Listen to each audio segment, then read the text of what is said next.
Asante sana. Watu yangu wanaandika Kisungu mingi, lakini ni sawa tu.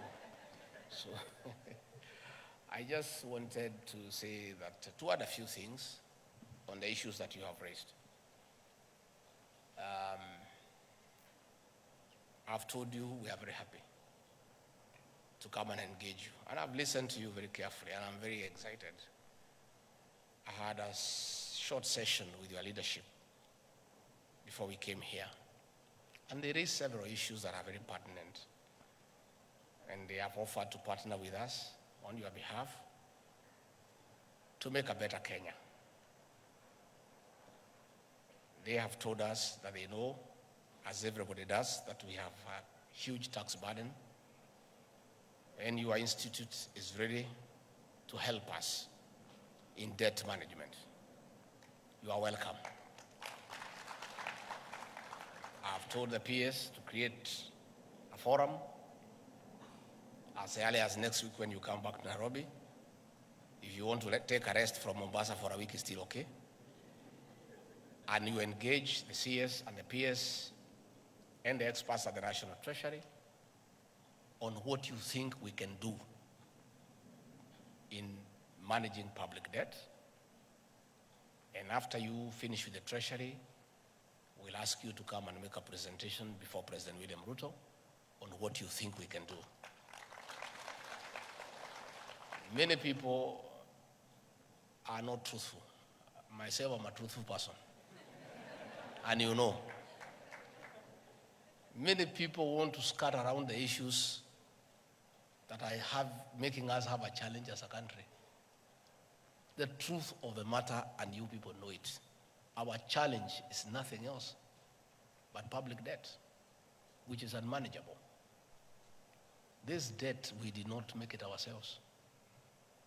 If you remember, on the 13th of September 2022, when I took oath of office as Deputy President, and I was given an opportunity to say something before I invited the President, I told the people of Kenya, on day one, not now, because I'm a truthful person, of the economy we have inherited. And I told the people of Kenya that we found empty coffers. I told the people of Kenya we have found a 9.6 trillion public debt. I told the people of Kenya we have found pending bills of 900 billion. I told the people of Kenya we have found a demoralized public service.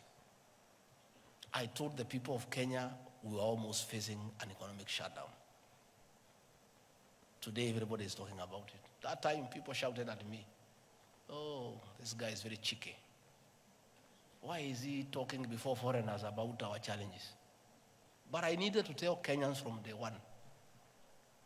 Had I not told Kenyans today, they would be blaming us. I told Kenyans the kind of economy we inherited. Many people are uncomfortable us talking about it. But the truth must be said. That is the space we are in.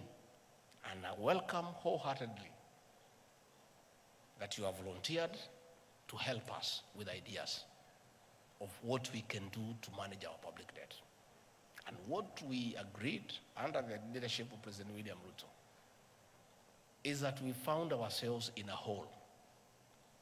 And what you do if you're an intelligent person, when you find yourself in a hole, you first stop digging and figure out how to get out. And that is exactly what we have done. Tightening revenue collection, sealing leakages, making sure that every cent is collected to pay public debt. All those people who are criticizing President William Ruto, they need to be honest. Are they telling the president and the government not to honor the debts that we found? These are debts for the Republic of Kenya. Although they were not committed by the present administration, they were debts committed by the government of the Republic of Kenya then. You as accountants, as business people, you know, in simple bookkeeping, there are assets and liabilities. We inherited the assets. State House, my office, vehicles. Fair enough. What about the liabilities? We inherited them too. Huge public debt, 9.6 trillion, 900 billion pending bills. Eurobond, 2 billion. Accruing interest between 12 to almost 16%. Those debts must be paid, and they'll be paid by the people of Kenya, not by William Ruto or Gachagua. It is the people of Kenya. Us being part of Kenya will pay through paying taxes. These people shouting left, right, and center telling us to default so that we can be blacklisted as a banana republic. Are they telling us not to pay the Eurobond? Are they telling us not to pay what we owe the local banks? We want them to come and tell us. Don't just shout. Offer a solution. These debts are on record. We did not borrow as we were in the forest. William Ruto alikuwa ametengwa nje. He was not attending cabinet. He was not attending the National Security Council. He was not part of committing the country to those debts. But he is the President of the Republic of Kenya. He inherited those debts. He has to figure out how they have to be paid. And we are inviting you, good people, to help us with ideas of what we do, how we can go about it, how do we avoid them in future. Through continuous engagement, through bilateral and multilateral diplomacy, the President has traveled around the country, the world, engaging multilateral leaders, the IMF, the World Bank, key partners, the United States, the People's Republic of China. Currently, he has just left Germany for France to see how we partner with the world to get us out of the mess we are in. And it has started to pay. Yesterday, the World Bank made a huge pronouncement of $12 billion in the next 3 years. Concessional loan on very low interest, as opposed to trying to borrow money here from local banks. The IMF, 4 days ago, made a similar announcement of a huge intervention. We have public roads that have all stalled. We need to get the contractors back on site. We have to get this money somehow. We did not create this situation. We found it. And they are uncomfortable when we say that's the situation we found. What do they want us to say? You people know you manage companies. You know you look at the state of the books when you take over a company. You take a company that is in the red, you know what to do with it. You take a going concern, you know what to do with it. But us, we didn't have a choice. Kenya is ours. We took it the way it was because this is our country. If we had a choice, we would have looked for another company, not Kenya. Because of the huge debt portfolio through irresponsible borrowing. When we tell the story, because we are going to tell the story, people will be shocked. How $2 billion was taken from the central bank and put in a private bank that is responsible for the situation we are in, the weakening of the shilling. And people want to sit there, and we know what they did. And we had said, let bygones be bygones. But there's a good discussion.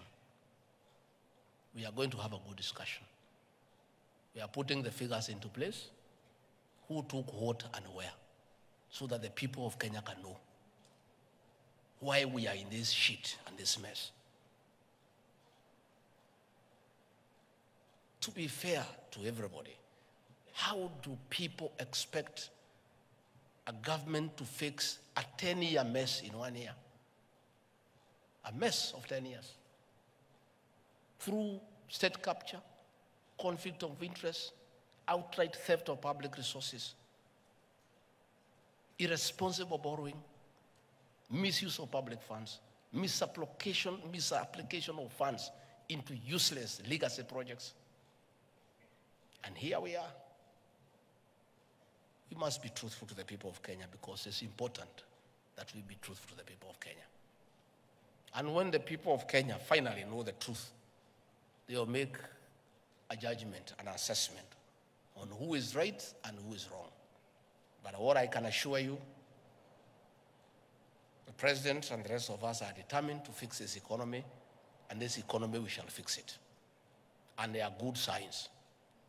And signs are last year, for the first time in 8 years, at the closure of financial year at midnight on June 30th, we had given every cent owed to the county governments. And previously, we had arrears of 5 to 6 months for county governments, for years. By the closure of financial year on June 30th, we had disbursed the last coin to the constituency development funds. For the first time, we have no arrears for our elderly men and women for their monthly stipend.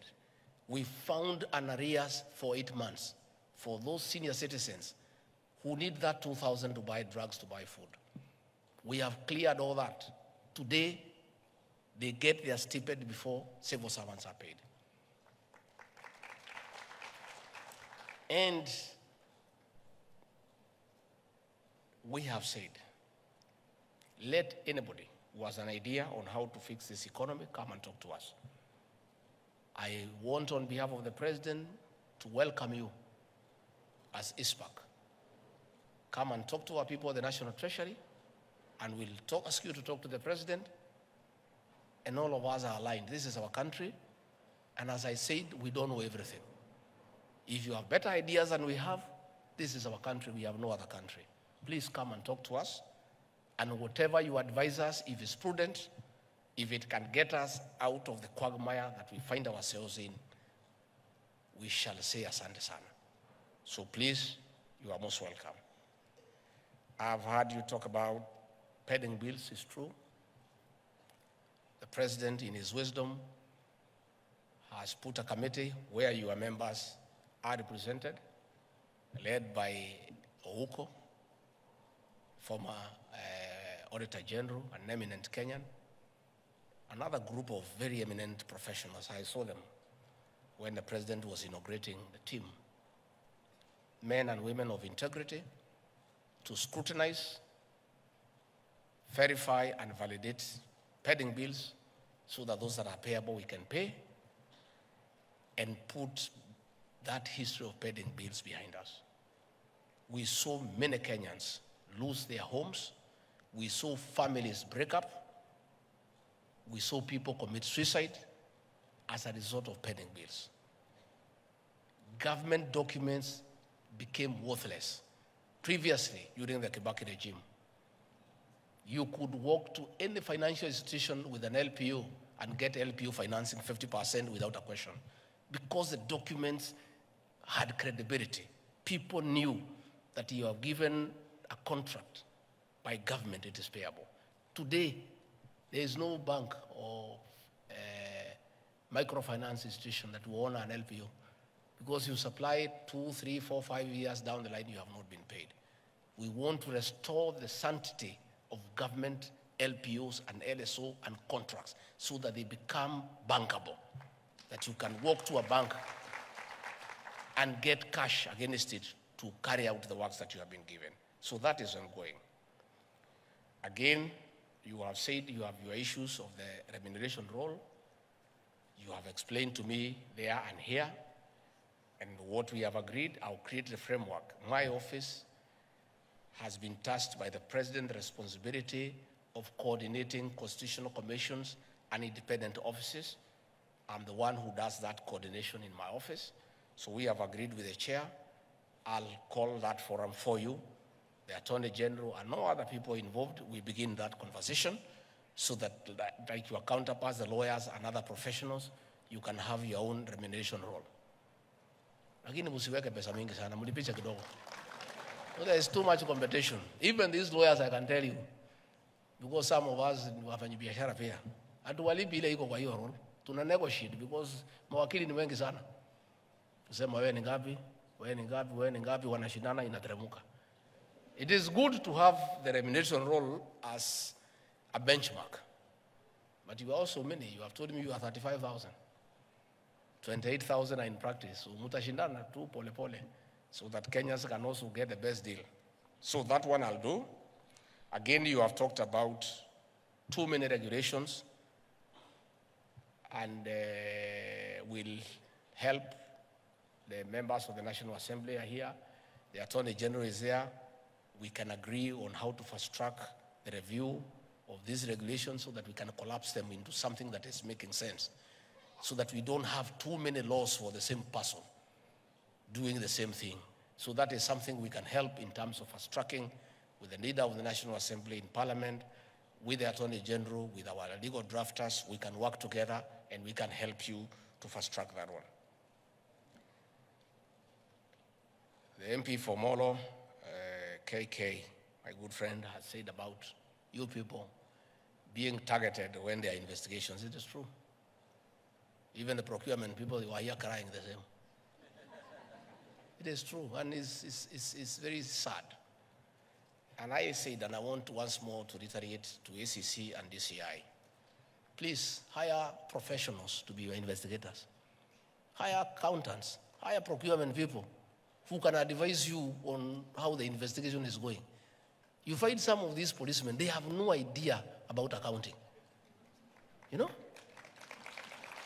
So he is being asked to interrogate you and write statements on things that himself he cannot comprehend. You know?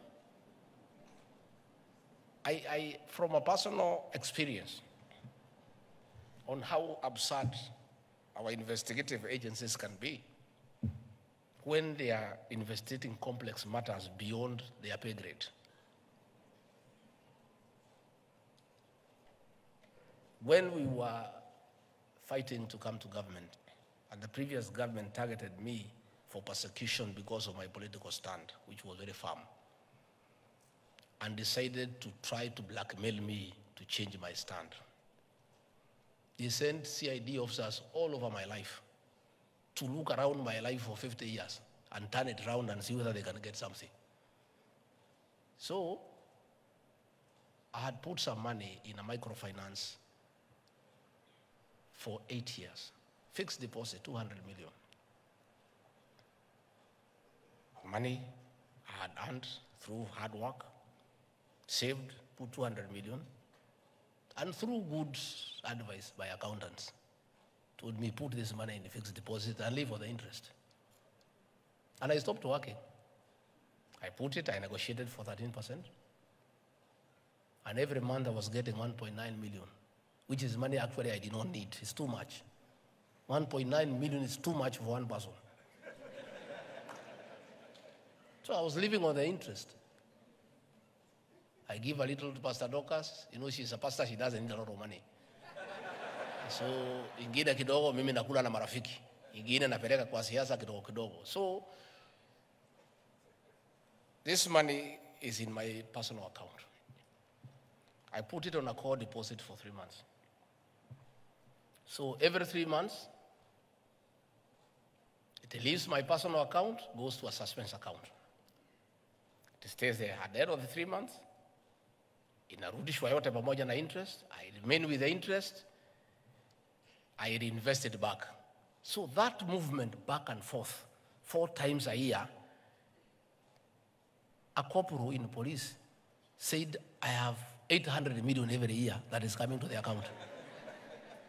You know, that movement back and forth.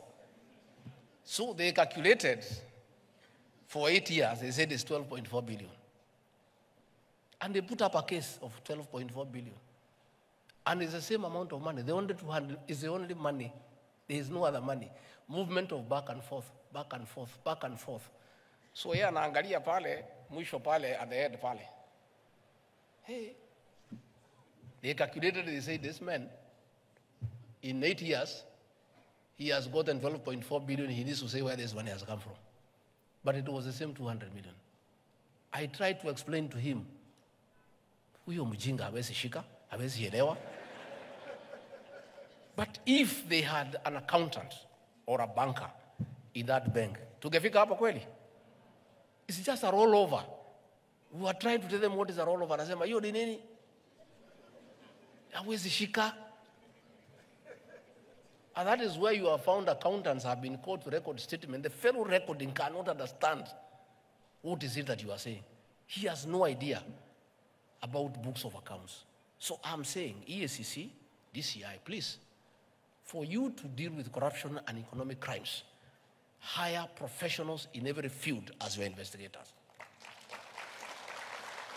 Have accountants, have procurement officers, have bankers, have all sorts of professionals for you to deal conclusively with economic crimes because they are complex. An ordinary policeman trained in Kiganjo cannot understand those things. And I want to say now that we have agreed on police reforms, we have agreed that we'll have a cadet entry so that we attract professionals. So that you enter at the level of an inspector when you are professional. I want to encourage professionals across the country. When we implement that reform and there's a recruitment, please, accountants, come to the police force as a direct cadet and come and help these people to deal with issues that are complex. Hao wengine wafanye kazi hii ya kawaida. Ya kushika wewe, kuweka wewe pingu, kutoa wewe, hiyo wafanye. Lakini ingine hii ni mambo ngumu hii. These are difficult issues.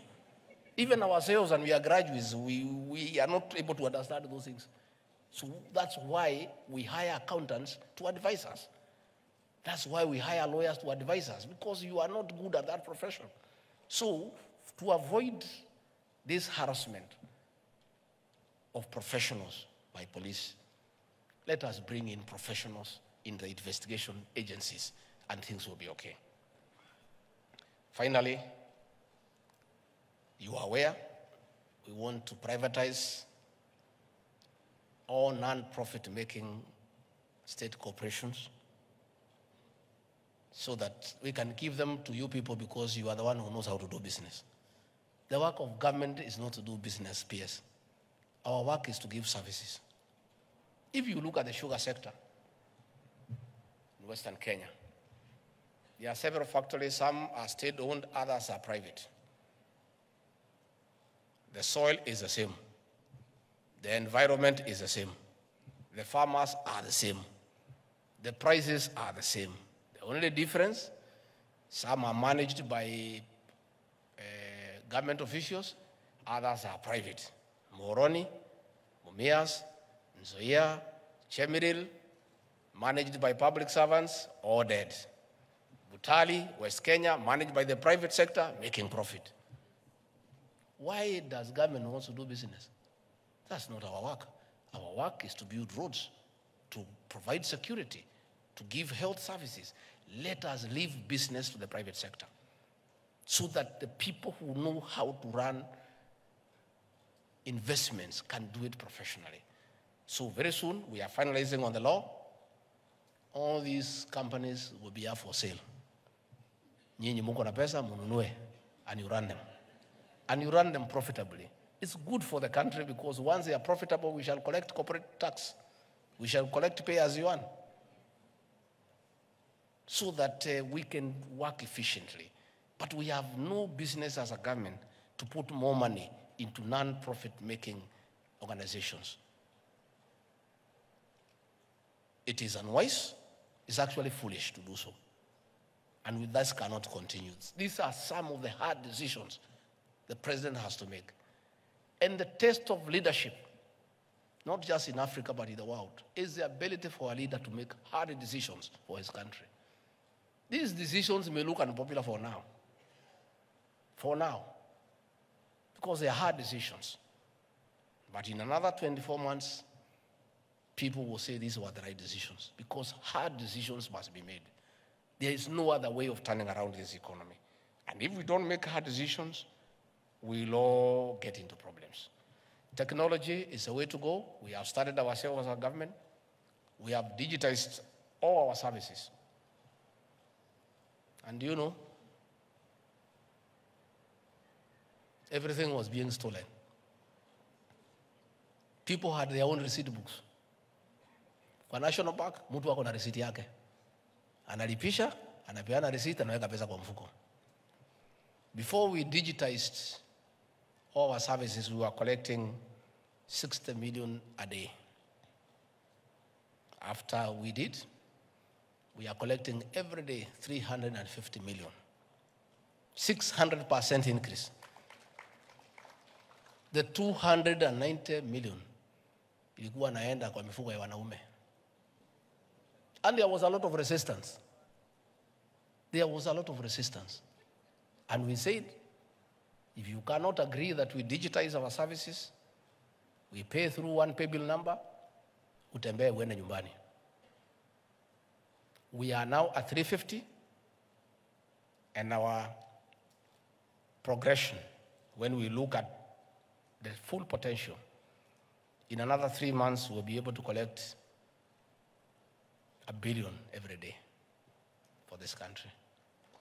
So let everybody embrace digitization of government services.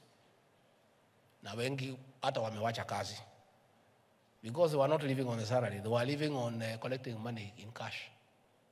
So that one is going to continue because there is no other way of going about it. Finally, you talked about your scheme of service. Those who are in the public sector, we are willing to have that conversation. I'm in charge of public sector reforms. We are willing to engage you as ISPAC on behalf of those who serve in the public sector so that we can agree with the Public Service Commission and the Ministry of Public Service on a scheme of service to encourage career progression and to have a very defined structure on how you rise in the service so that you don't just work and you are not sure about tomorrow. So if we are able to do that, I think things should be able. Finally, I was very happy to note that 60% of your membership are our women. Pongezi, congratulations. You know, accountants are very important people because the issue of integrity and being honest is very important. So I'm very happy that 60% are women because most women are very honest.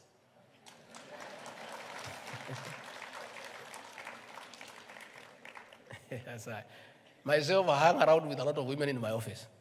All the key areas nimepatia wa mama because hapana wezi. Quite a number, a few ni wakora lakini the whole, a few manga kidogo wanakaa kama wanaume. Lakini sisi wazee tuko wakora kidogo.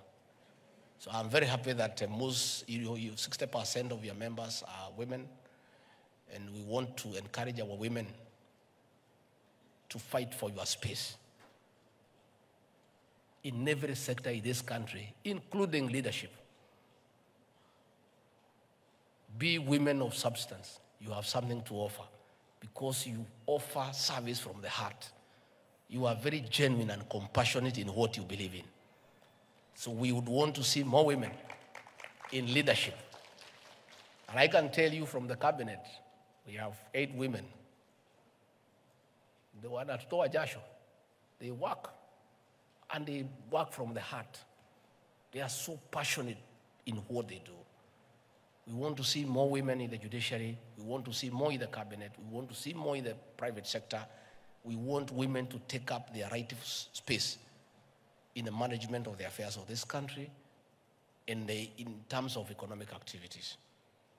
Kwa hivyo mimi nimeshukuru sana. I've learned several things. And you know, sisi watu hatujasoma sana, ukikaa na watu wamesoma unafaidika.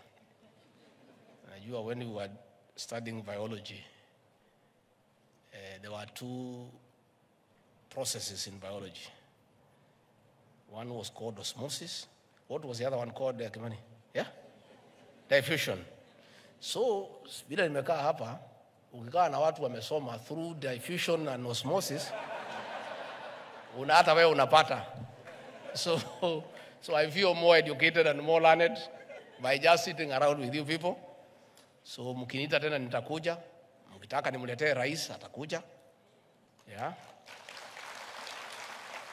At least rais ako na bahati, you cannot intimidate him. Ako na degree 3 sio kama mimi niko na moja. So he will be more comfortable with you guys. Me, I'm a little bit intimidated, but nangangana too. So we are very grateful, and we look forward to engagement. Please continue discussing your issues. Talk about our country. Let us talk about our economy. Na tafadhali, the 5% nimeongea juu yake. 95% nyinyi watu wazuri. Wazuri sana. In 5%, nyinyi ndio mtatuharibu sisi. You are the one who come to show us how to cook our books so that we evade tax. Nyinyi. There is nobody who evades tax without an auditor. Hakuna mwananchi ya kawaida anaweza koroga hiyo vitabu aepuke. Nyinyi ndio wajuaji ya kukoroga vitabu. You people. Matters tax evasion, you guys are in it. You are the ones who sit down with the directors of companies and show them vile watakoroga vitabu. Na ndio unaona mtu akiitwa na KRA anasema ngoja nitafute accountant yangu kwanza. Nobody is willing to talk to KRA without a fellow there. It's like a lawyer on matters tax. So please, be good people. Be patriotic to your country. Let people pay what they owe. Don't assist them to cook books. Let them just pay what is due so that we can build roads, we can buy medicine, we can build more hospitals, we can take care of the senior citizens, and we can do all the other things that we need to do by the tax we have collected. And ourselves on our part, we have committed to make sure that the taxes are used for the purpose for which they have been collected. We are sealing off loopholes for leakage and for stealing of public funds so that the people of Kenya, once they pay tax, they can see what the tax is doing. With those very many remarks, asanteni sana na Mungu awabariki. Thank you.